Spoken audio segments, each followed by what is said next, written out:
우리 다 같이 일어나셔서 서로 축복하며 인사하면서 하나님 앞에 예배를 올려드리겠습니다. 서로 불안하며 축복하며 찬양합니다. 형제의 모습 속에 보이는 형제의 모습 속에 보이니 하나님 영상 아름다워하라. 존귀한 주의 자녀 됐으니 살아가며 섬기니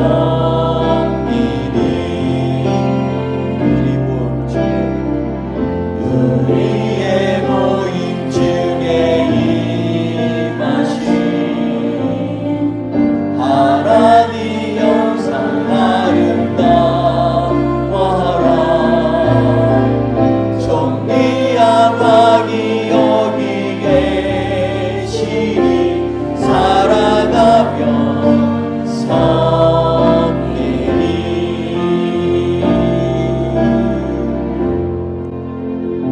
다 같이 우리 자리에 앉아서 우리 하나님 앞에 감사의 찬양 올려드리겠습니다.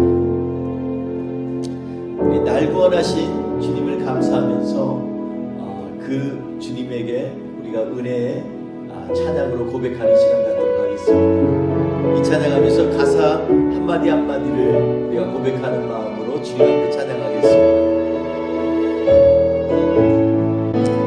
날 구원하신 주 감사, 모든 것 주신 감사, 지난 추억이 내 감사, 주가 이루어 되계시네. 향기로운 봄철의 감사, 외로운 가을날 감사, 사랑을 눈물로 감사, 나의 영혼 편안해. 응답하신 기도 감사, 거절하신 것 감사, 해처럼 높으신 감사, 모든 것 채우시네. 아픔과 기쁨도 감사, 절망 위로 감사, 증량 못할 은혜 감사, 은신 사랑 감사해.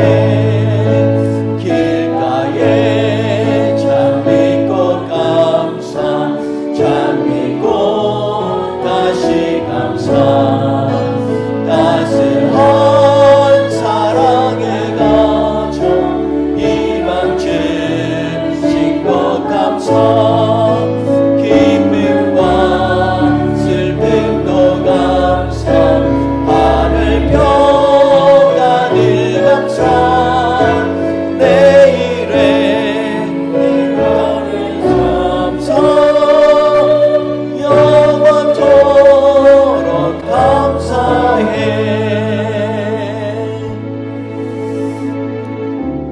할렐루야. 우리의 삶 가운데 여러 가지 감사의 제목이 있습니다. 때때로는 시험이 있을 때도 감사할 수 있는 하나님께서 은혜를 주시고 또 용기를 주십니다. 이 시간에 주께서 우리의 삶을 지켜주시기 원하면서 주님 앞에 간절히 기도하며 찬양하며 나가겠습니다. 같이 함께 찬양하시겠습니다.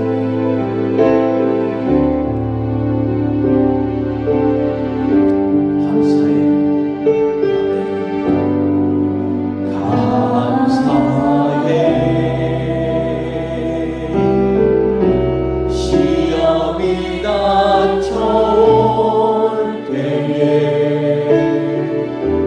주께서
주님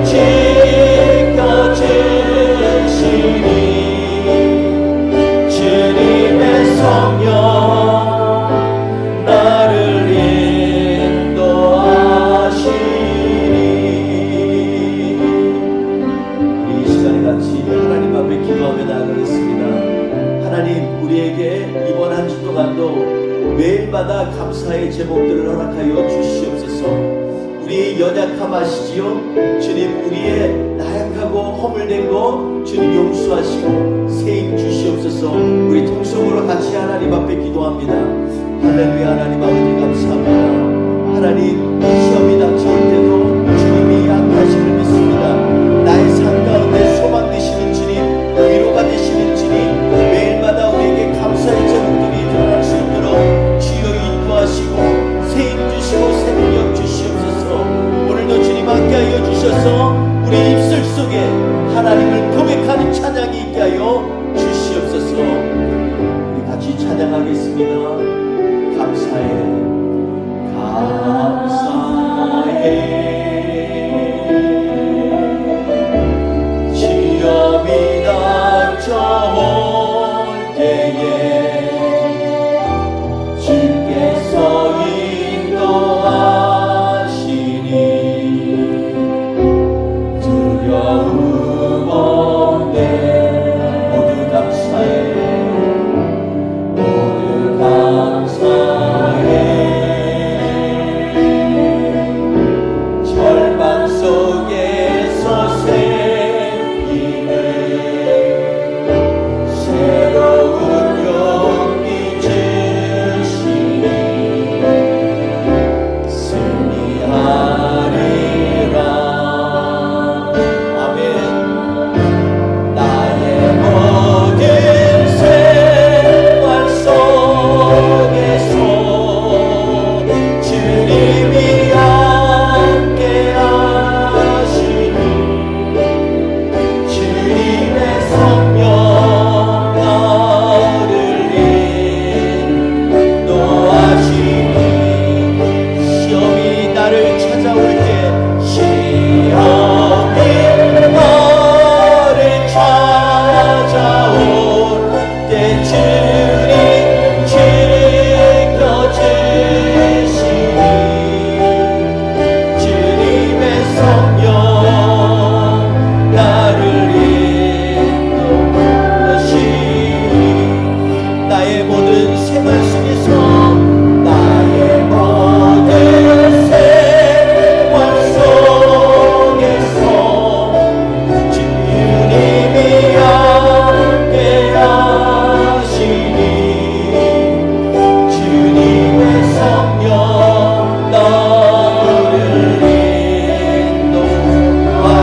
인도하시니 시험이 나를 찾아올 때 시험이 나를 찾아올 때 주님 지켜주시니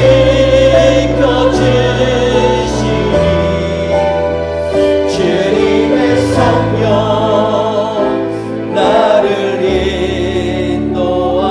인도하시니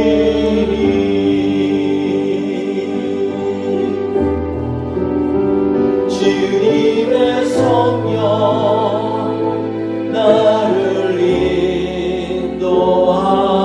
인도하시니. 할렐루야. 우리 이 시간에 주님 앞에 감사를 할 때, 감사 찬양을 할 때 하나님께서 우리에게 감사의 제목들을 주실 걸 확증하면서 믿음으로 우리 고백하며 나아갔으면 좋겠습니다. 우리 고통과 눈물을 다 제하여 주신 우리 하나님 앞에 감사하며 나갑시다. 감사드리세 감사드리세 우리 주께 크신 사랑 베푸셨네. 찬양드리세 어린 양께 영원히 감사드리세 감사드리세 우리 주께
맘을 새롭게 주님 그날이시니 그날에 열방과 모든 민족들 주 찬양하리 새하늘과 새 땅에 그날 새하늘과 새 땅에 그날 새하늘과 새 땅 새하늘과 새 땅에 그날 기뻐 노래하리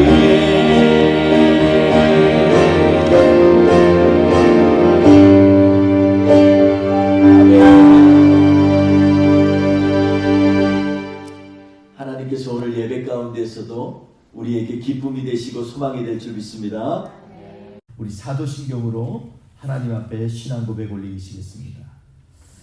나는 전능하신 아버지 하나님 천지의 창조주를 믿습니다. 나는 그의 유일하신 아들 우리 주 예수 그리스도를 믿습니다.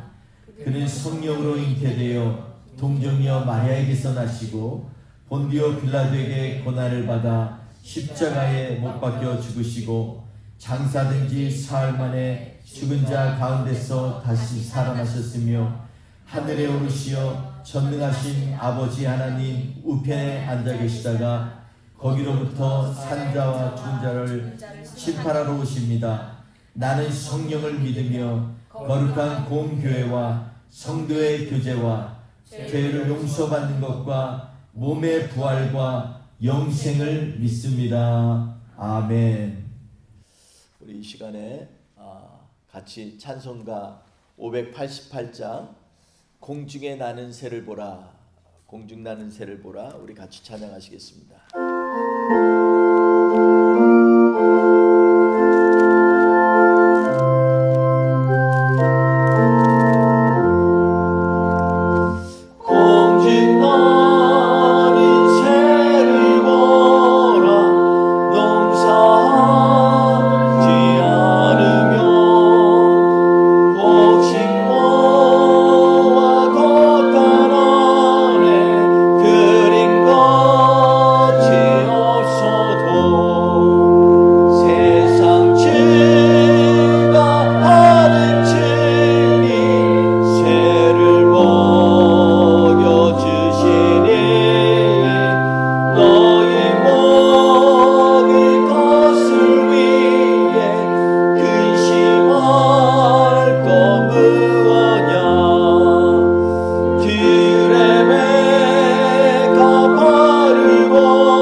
고린도전서 10장 1절에서 4절에 있는 말씀입니다.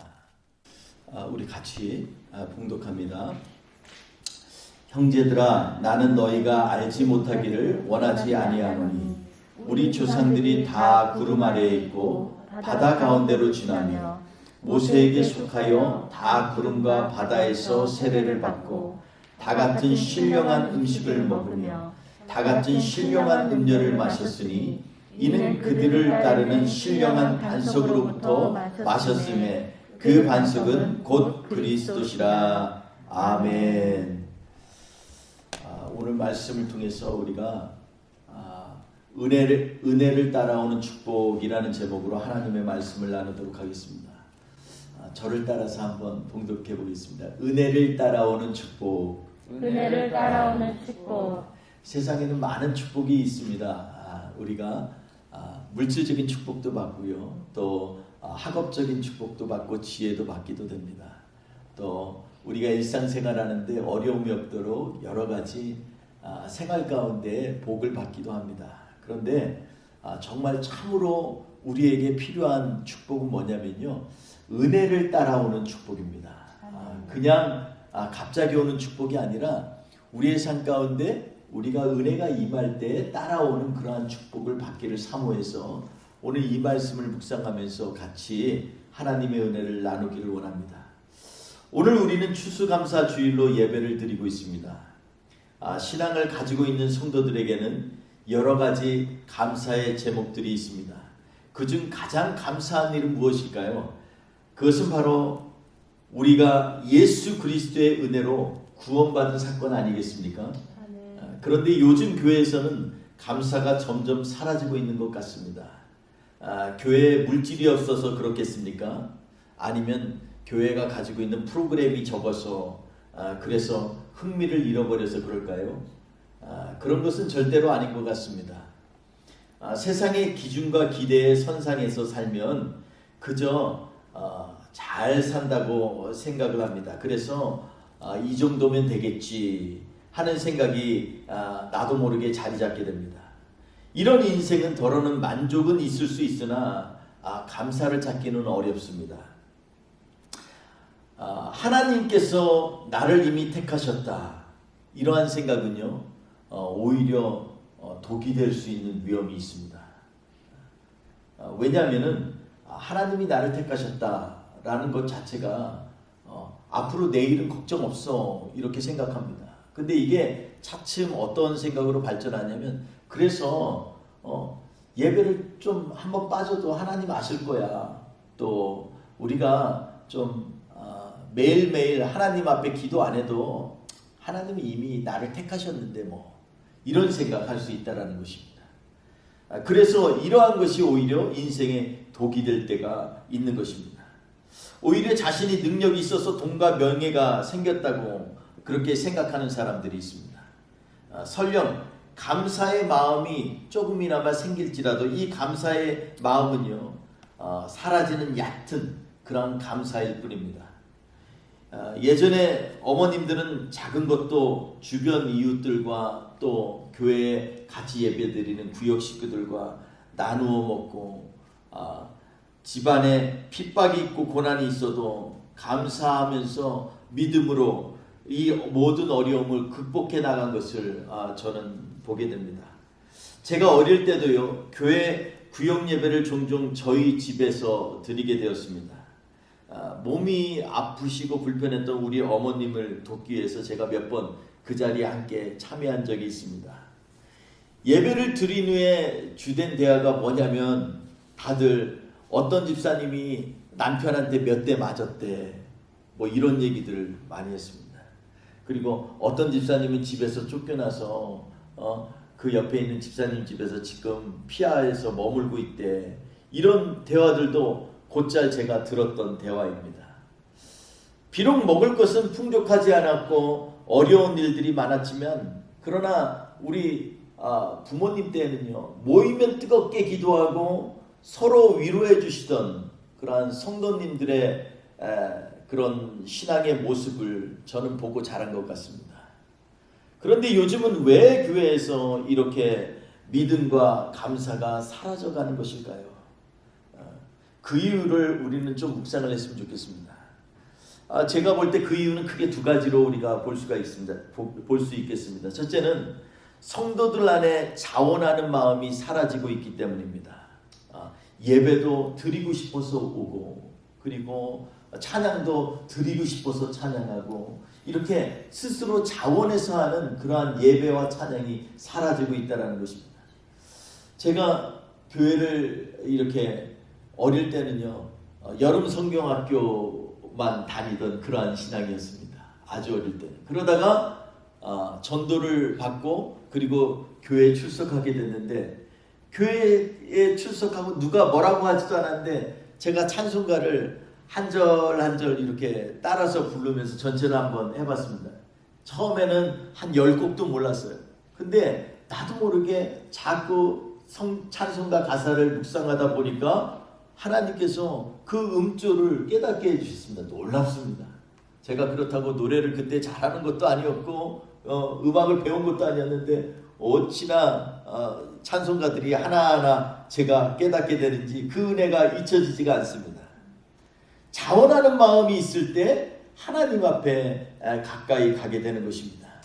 시편 51편 12절에 보면 주의 구원의 즐거움을 내게 회복시켜 주시옵시고 이렇게 기도합니다. 자원하는 심령을 주사 나를 붙들어 주소서 이렇게 기도합니다. 자원하는 심령은 그만큼 중요한 것입니다. 예배에 억지로 끌려 나오는 그러한 사람들은요, 이 마음을 갖기가 쉽지가 않습니다. 예전에 제가 청년 때 보면 우리 열심히 전도하는 그러한 집사님들 통해서 남편이 교회에 끌려 나오고 이렇게 주일 예배 드리고 이러는 것들을 곧잘 봤습니다. 그때는 그분들이 얼마나 예뻐 보이든지 보면은 제가 90도로 인사하고 그분이 알든 모르든 안녕하세요 반갑습니다 이러고 기도하고 또 축복하고 이러한 시간을 가졌던 것들이 생각이 납니다. 왜냐하면 그분들이 거기까지 오시기까지 얼마나 쉽지 않았을까요? 자원한다라는 거 정말 쉽지 않습니다. 교회를 아주 오래 다닌 사람도 이 자원하는 마음이 가질 때가 오기까지는요 정말 시간이 많이 걸릴 때가 있습니다. 우리가 그러기 때문에 이 자원하는 심령, 자원하는 마음은요 정말로 중요한 것입니다. 자원하지 않을 때 선한 일을 도모하기도 쉽지가 않고요. 그리고 선교를 하는 거, 열심히 교회 일을 하는 거, 이런 힘든 시대, 그러한 시대에 우리가 살고 있다는 것입니다. 이 이유를 보면은요 역설적으로 세상에 너무나 재미있는 일들이 많고 하나님이 없이도 즐길 수 있는 일들이 많기 때문에 오히려 이런 생각과 흐름 때문에 자원하는 마음이 사라지게 된다는 것입니다. 여러분 어떤 분들은요 하루를 갖다가 종일 인터넷만 하다가 보내는 사람들이 있습니다. 인터넷 서핑하다가 하루가 짧다고 생각하는 분들이 있습니다. 오전에는 세상 돌아가는 뉴스 보고요. 점심 먹고 나면 인터넷 게임 조금 하다가 그러다가 시간이 후딱 가서 저녁 먹고는 홈쇼핑 좀 하다 보면 하루가 짧다라는 것입니다. 우리가 이렇게 우리의 마음이 세상에 뺏기게 되면은 하나님 앞에 예배 드리는 것 정말 쉽지 않습니다. 이런 세상에 사는 사람들은요 하나님께 드리는 예배에 자발적이고 적극적으로 참여하기가 정말 어렵습니다. 마음을 세상에 뺏긴 사람들이 하나님을 신령과 진정으로 예배드리는 것은 정말이지 불가능에 가까운 것입니다. 그러므로 우리 안에 자원하는 심령을 주옵소서 이렇게 하나님 앞에 기도하는 것 정말 중요합니다. 둘째 이유가 있는데 그것은 일부 성도들 중에는 하나님에 대한 잘못된 인식을 가진 분들이 있다는 것입니다. 이렇게 하나님을 잘못 알기 때문에 하나님 앞에서 온전한 신앙을 지키기 어렵다는 것입니다. 또 하나 이 잘못 하나님을 알기 때문에 감사하는 마음도 갖기가 어렵다는 것입니다. 하나님께서 이미 우리를 구원하시기로 예정하셨기에 구원받기로 예정된 사람들은 어떻게 하나님을 믿어도 구원받는다라고 하는 그러한 생각을 갖는 것입니다. 18세기에 인도의 유명한 선교사 현대 선교의 아버지라고 불리는 그런 윌리엄 캐리라고 하는 선교사님이 있었습니다. 이분이 영국에서 구두를 고치는 일을 하다가 뜨겁게 하나님을 만나서 선교지로 나오게 되었는데, 그 당시에 이 영국의 그 흐름은 어떠한 흐름이었냐면, 아니 왜 선교를 가? 왜 복음을 전해? 하나님이 택한 사람은 다 구원받게 돼 있어.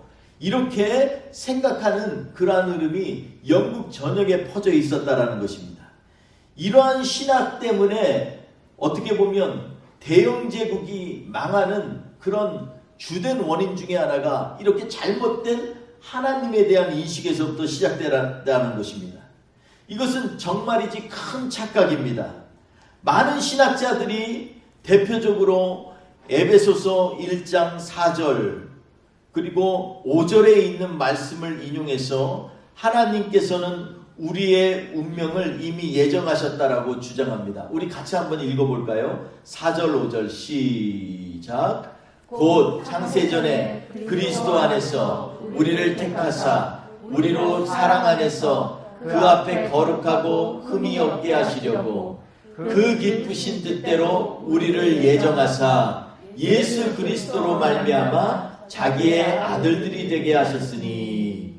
여기 보니까 4절에 뭐라고요? 우리를 택하사 우리로 사랑 안에 있게 하시고, 5절에 보니까 우리를 예정하사, 그래서 우리로 그리스도 앞에서 그리스도로 말미암아 자기들 하나님의 아들이 되게 하셨다, 이렇게 지금 말씀하고 있습니다.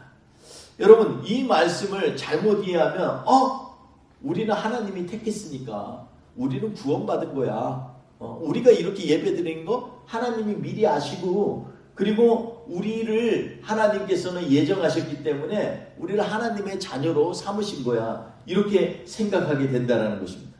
그런데 오늘 말씀을요, 우리가 잘 이렇게 자세히 살펴보면은 에베소서 1장 2장에 있는 말씀은요, 여기에서 나오는 이 우리라는 말 있죠. 우리. 4절에도 우리라는 말이 계속 나옵니다. 5절에서도 우리를 예정하사 우리라는 말이 계속 나옵니다. 근데 여기서 이 말하는 에베소서 1장에 나오는 이 우리라는 말은 보통 일반 우리가 믿는 성도들을 얘기하는 것이 아닙니다. 여기에서 우리는 한 그룹을 얘기하는 거예요. 그냥 어떤 그룹이냐? 바로 하나님이 선택했던 사람들. 그 사람들이 누구냐면 바로 이스라엘과 유대인들을 얘기하는 것입니다. 그래서 이 사람들은요, 이 어떠한 사람들이었냐면 약속을 하나님 앞에 받은 사람들, 그리고 하나님의 백성이라고 하는 할례 의식을 가진 사람들, 그리고 하나님께서 신의 산에서 율법을 주신 사람들, 그리고 하나님의 기적을 체험한 사람들. 이 유대인들은 이런 모든 특권들을 가지고 있었던 사람들이에요.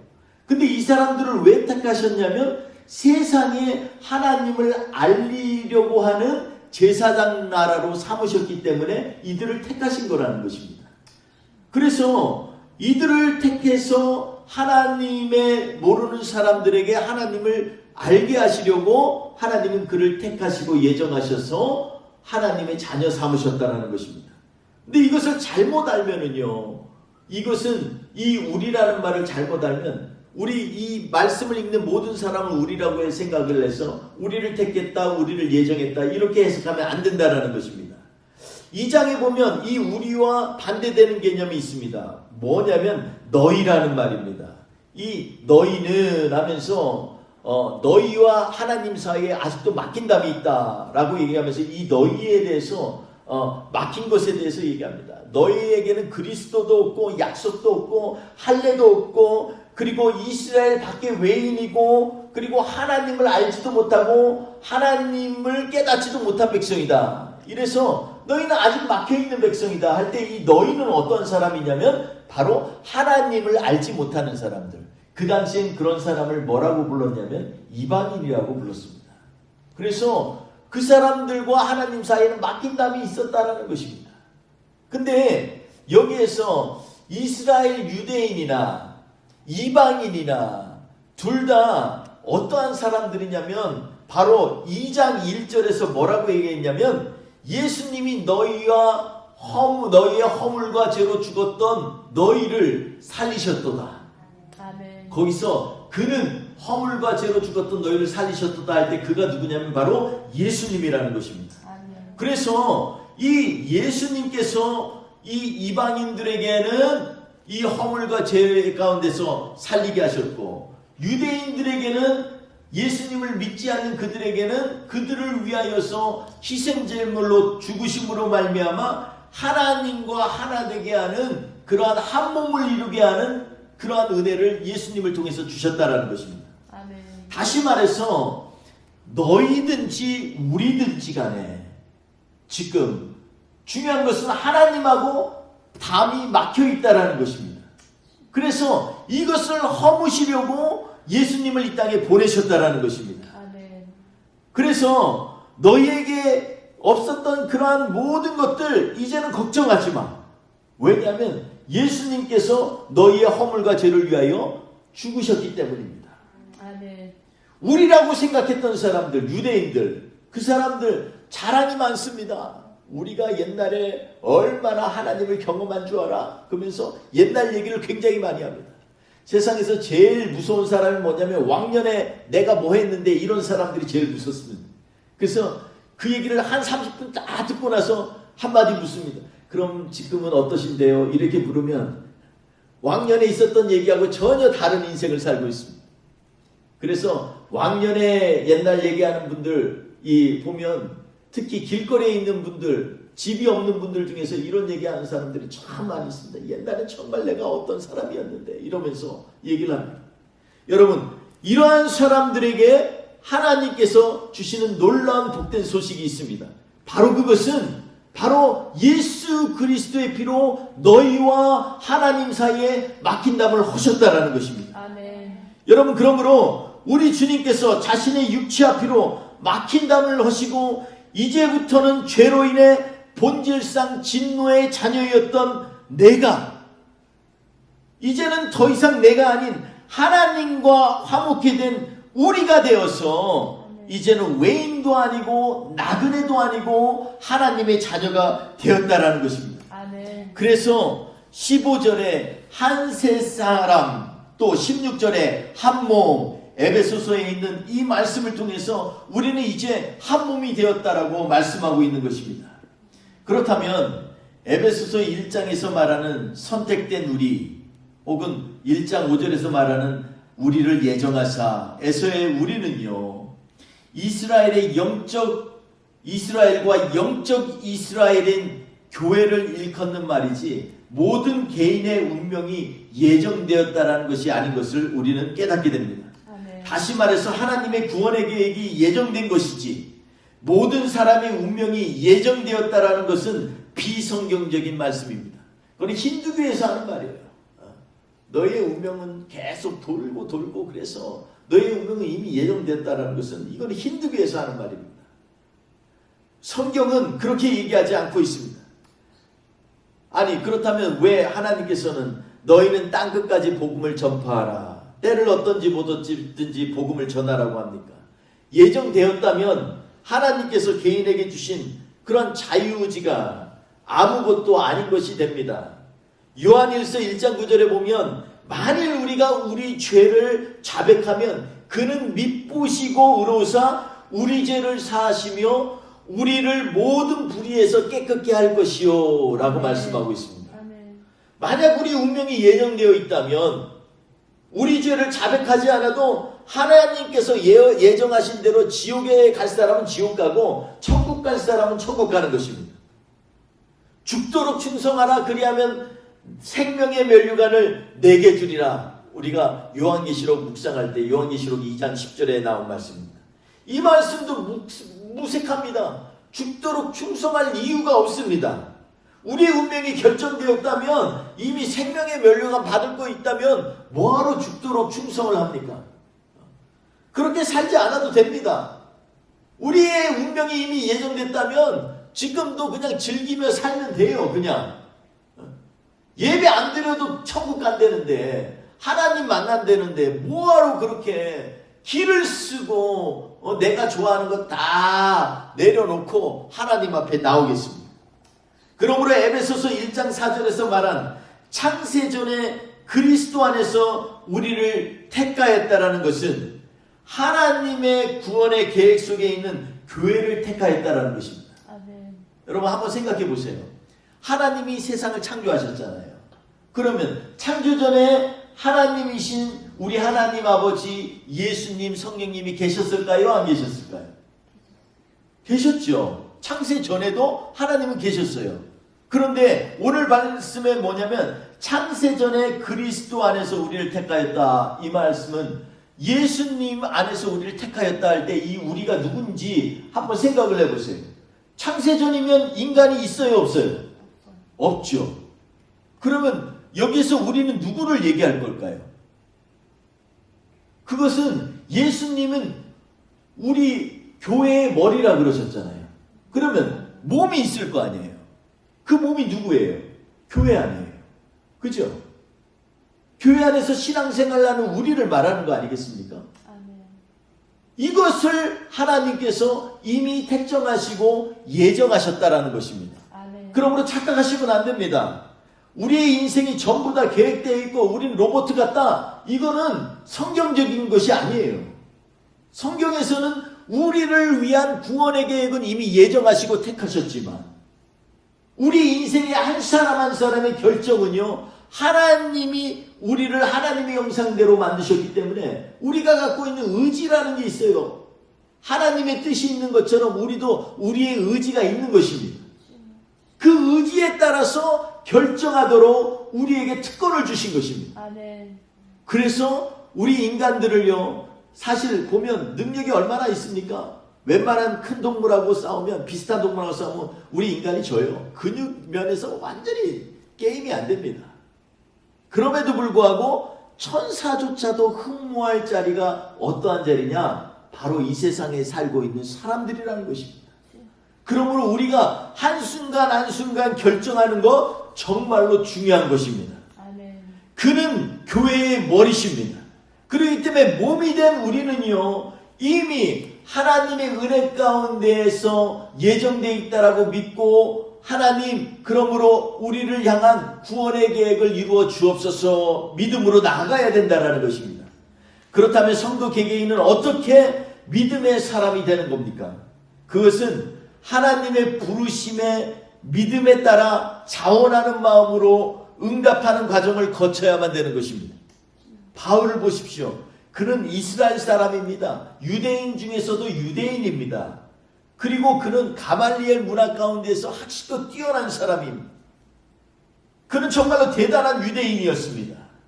그런데 세상을 향한 하나님의 도구로 택정을 받은 유대인의 한 사람이지만 로마서 1장 1절에 보면은요, 뭐라고 얘기했냐면 나를 사도로 부르신 우리 하나님이라고 고백을 합니다. 하나님이 부르셨다는 것입니다. 그래서 그는 복음을 위하여 택정함을 입었다라는 것입니다. 하나님의 구원의 계획을 위하여 택정함을 받은 것입니다. 이스라엘 백성은요, 세상을 위해서 택정을 받은 것입니다. 아멘. 여러분, 그러므로 세상이 더 중요한 것이에요. 세상을 위해서 하나님이 이스라엘을 택하신 거예요. 그러면 세상 사람들은 어떻게 하십니까? 이스라엘을 통해서 그들을 보고 깨닫게 하셔서 부르시는 것입니다. 아멘. 교회로 부르시고 하나님께로 부르시는 것입니다. 하나님의 구원의 계획을 위하여서 이스라엘을 택하신 것처럼 이제는 우리를 향하여서 하나님은 우리를 부르고 계신다는 것입니다. 그렇다고 이것이 그의 운명이 이미 정해졌다라는 것이 아니라 부르심에 반드시 응답할 때 그 운명이 결정되어 가고 있다라는 것입니다. 아멘. 여러분, 이 말씀을 굉장히 심각하게 받아들여야만 합니다. 고린도전서 1장에서도 아주 선명하게 말씀하고 있는데 고린도 교회 안에 성도로 부르심을 받은 자들에게 바울 사도는 편지한다고 말씀하고 있습니다. 성도로 부르셨다는 거예요. 갈라디아 교회에도 보면 갈라디아 1장 6절에 보면 그리스도의 은혜로 너희를 부르신, 아멘. 하나님이 부르셨다라는 것입니다. 이상의 말씀들을 우리가 묵상해서 보면은요, 하나님의 구원의 계획 안에서 그의 교회된 성도들을 택정한 것이지 개개인의 운명이 예정된 것이 아니라는 것을 알아야만 한다는 것입니다. 이 인식의 차이가 우리가 감사할 수 있는 사람인지 감사할 수 없는 사람인지에 구별이 되고 차이가 되는 것입니다. 또한 바울 사도처럼 각자의 사명대로 부르심을 받고 세상을 향한 하나님의 도구로 택정함을 받았다고 할 때 우리는 택함을 받은 거지, 우리 인생의 어떤 한순간순간마다 이미 예정되어 있기 때문에 우리는 결정 안 해도 돼, 이런 의미가 아니라는 것입니다. 그렇다면 하나님의 부르심을 받은 우리는 매일의 삶을 주신 주님께 감사하고 진지하게 그리고 신중하게 하나님의 뜻을 받아들이고 미래를 결정하여야만 합니다. 우리는 매일의 삶 속에서 하나님의 뜻을 구하면서 동시에 나의 의지와 생각을 가지고 하나님 앞에 나아가야 된다는 것입니다. 만약 우리가 자원하는 마음으로 하나님을 섬기고 만세전부터 예수 그리스도를 교회의 머리로 예정하신 하나님의 뜻을 기대하며 주어진 상황에 최선의 노력을 다한다면 우리의 마음에 하나님께서 하나님의 자녀로 부르신 것에 대한 감사가 넘치게 될 것입니다. 아멘. 하나님이 나를 부르셨다라는 것입니다. 아멘. 여러분, 수많은 사람 가운데에서 하나님께서 나를 부르셨다라는 거예요. 얼마나 대단한 이 사건입니까? 오늘 본문 말씀은 바울 사도가 고린도 교인들이 반드시 믿음의 선진들의 삶과 신앙을 알아야만 한다고 설파하는 장면에 초점을 맞추고 있습니다. 오늘 말씀을 다시 한번 그런 관점에서 보시기 바랍니다. 형제들아, 나는 너희가 알지 못하기를 원하지 아니하노니. 이 얘기는 뭐예요? 이거는 반드시 알아야만 한다는 거예요. 무슨 내용이냐면 우리 조상들이 다 구름 아래 있고 바다 가운데로 지나며 모세에게 속하여 다 구름과 바다에서 세례를 받고 다 같이 신령한 음식을 먹으며 다 같은 신령한 음료를 마셨으니 이것은 신령한 반석 곧 예수 그리스도로부터 나온 음료다라고 말씀하고 있습니다. 아멘.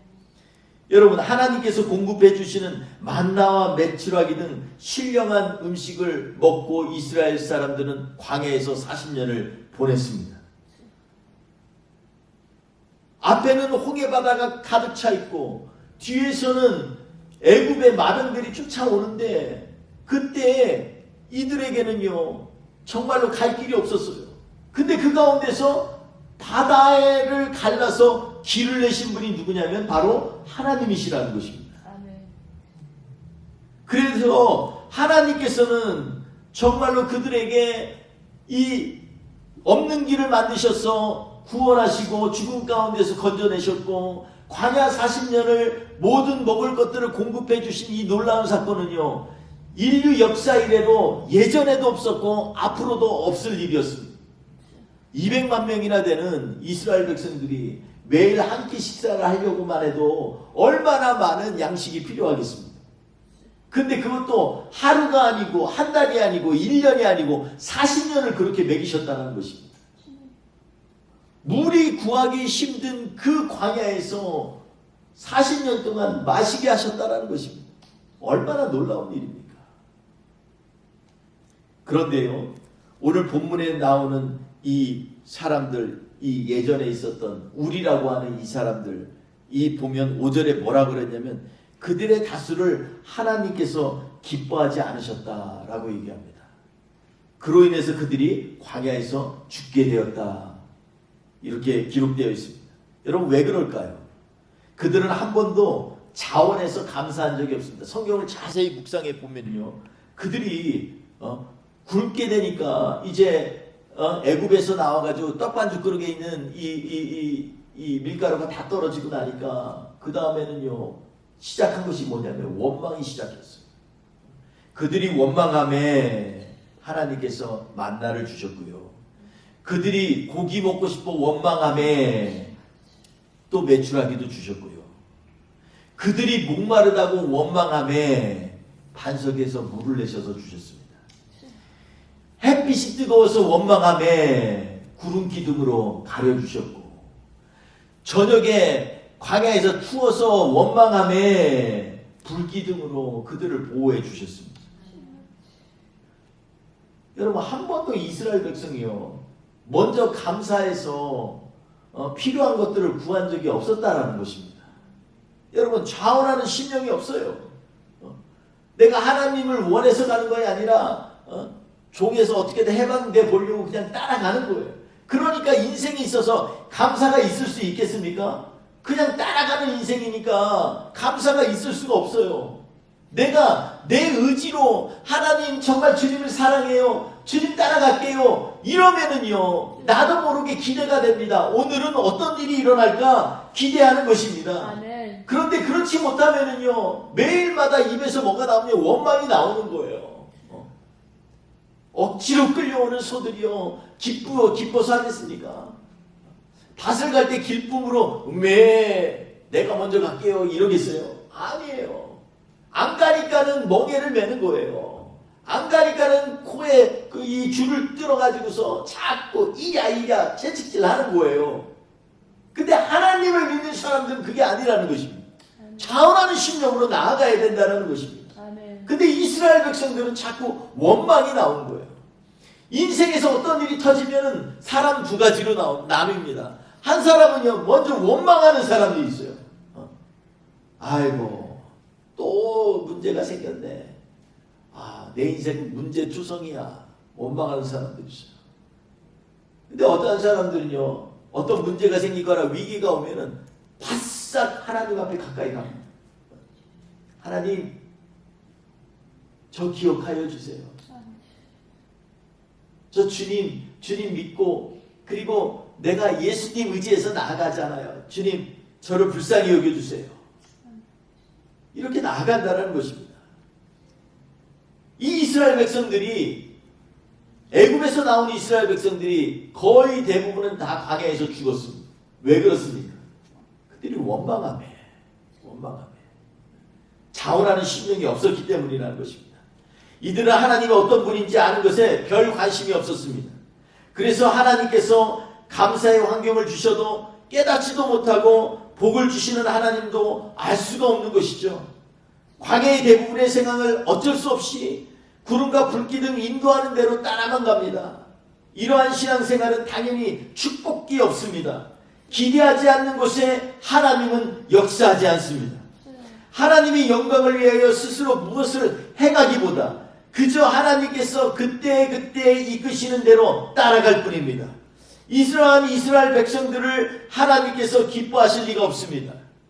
우리는 은혜를 따라가야만 합니다. 아멘. 은혜를 따른다는 의미는 주어진 상황 가운데 주님의 뜻을 구하는 일이고 주님께서 기뻐하실 일이 무엇인지 자발적으로 찾아가는 것을 의미합니다. 아멘. 무슨 일이든 그것에 주님의 손길을 느끼는 사람은요 주께서 예비하신 은혜를 경험하는 사람입니다. 자연히 주님의 은혜가 있는 곳에서 주께서 일을 하십니다. 아멘. 주님이 주시는 축복은 항상 풍성한 은혜와 살아있는 간증이 있습니다. 그러므로 참된 축복은요 은혜를 따라오는 것입니다. 아멘. 하나님의 은혜를 깨닫고 경험할 때 우리는 교만하지 않을 수 있습니다. 아멘. 여러분에게 많은 추수가 있기를 정말로 간절히 바랍니다. 아멘. 물질적인 추수도 있고요 건강의 추수도 있고 영적으로 그러한 추수도 있기를 바랍니다. 그러나 먼저 은혜의 사람이 되시기를 간절히 축원드립니다. 아멘. 자원하는 심령이 있는 사람, 이 사람 매일의 삶 속에서 하나님의 도우심을 구하게 되는 사람입니다. 그러므로 사랑하는 성도 여러분, 우리가 은혜를 따라오는 축복을 받기를 바랍니다. 제일 중요한 것은 세상의 것들로 주어지는 것이 아니라 하나님의 은혜를 발견할 때마다 주시는 주님의 은혜가, 주님의 복이, 주님의 도우심이 우리의 삶 가운데 임할 때 주는 놀라운 축복들이 우리 안에 가득 차면은요 세상에서 감사의 제목들이 많이 일어나게 됩니다. 여러분, 감사하는 사람이 행복할까요? 감사가 없고 불만이 있는 사람이 행복할까요? 감사하는 사람이 행복한 것입니다. 아멘.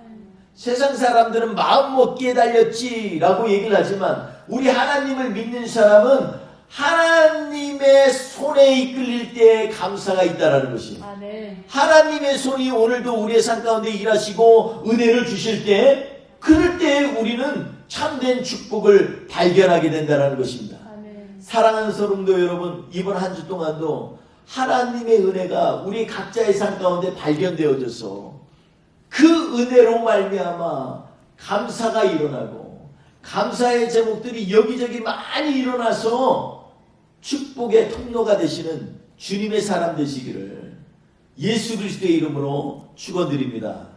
기도하겠습니다. 우리 잠시 눈을 좀 감았으면 좋겠습니다. 잠시 눈을 감고 하나님 앞에 기도합니다. 하나님, 우리가 우리 삶 가운데 어떠한 일들이 일어났을 때 그때 우리의 반응은 무엇일까요? 다시 한번 주님 앞에 생각해 봅니다.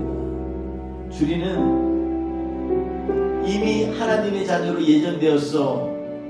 한편으로 맞는 말 같지만 그것 때문에 우리가 이 세상에서 내 마음대로 살고 내 뜻대로 살게 된다면 그것은 하나님이 기뻐하시는 삶이 아니고 교만한 삶입니다. 매일마다 하나님 주신 말씀 가운데 나의 뜻을 그곳에다가 대입시켜서 하나님의 뜻대로 내 인생을 사는 사람, 그런 사람이 바로 은혜를 따라 사는 인생인 줄 믿습니다.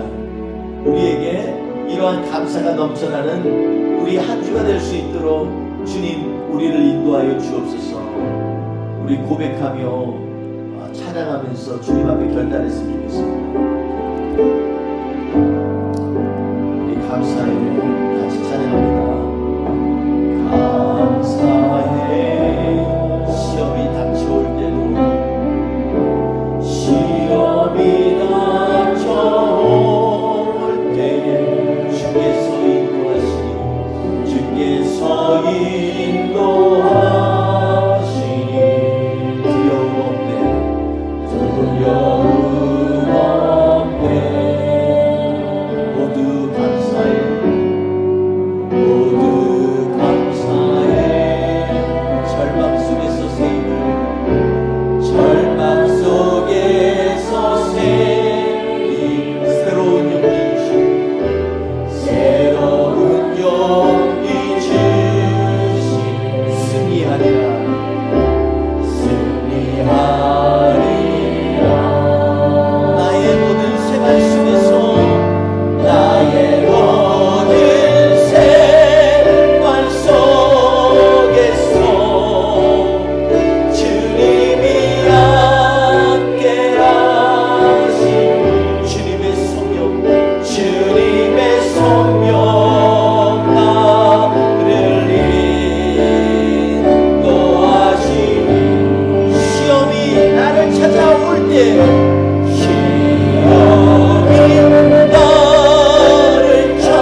제목들이 많이 일어나기를 원합니다.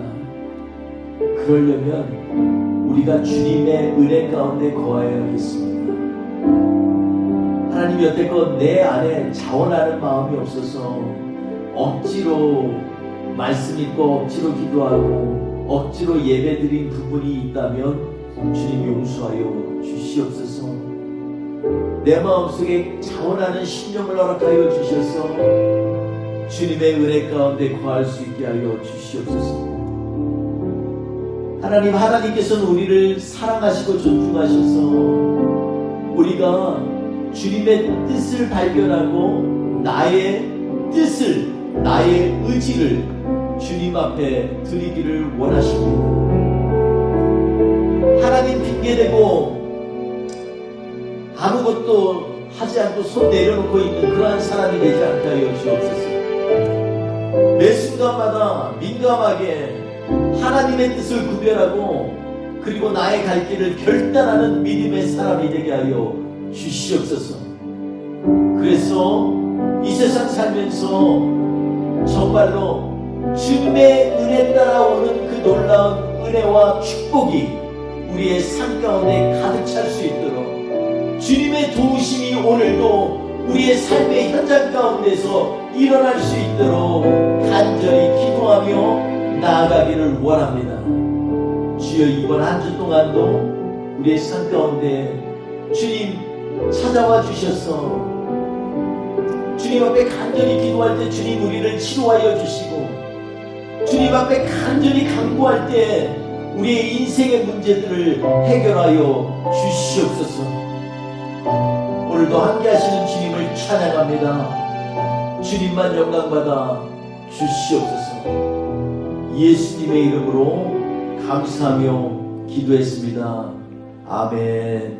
지금은 우리 구주 예수 그리스도의 은혜와 아버지의 극진하신 사랑하심과 성령님의 역사하시고 동행하심이 이 시간에 하나님 앞에서 자원하는 심령을 회복하고 하나님의 뜻을 구하는 주의 백성들 머리머리 위에 이 시간에 함께 참석하지 못했지만 여러가지 문제와 질병 때문에 각자의 처소에서 예배드리는 우리 사랑하는 성도님들의 머리머리 위에 그리고 우리를 기도의 끈으로 묶어주셔서 이 예배를 함께 참여하는 모든 전세계에 있는 사랑하는 성도님들 머리머리 위에 지금부터 영원토록 함께 하시기를 간절히 축원하옵나이다. 아멘.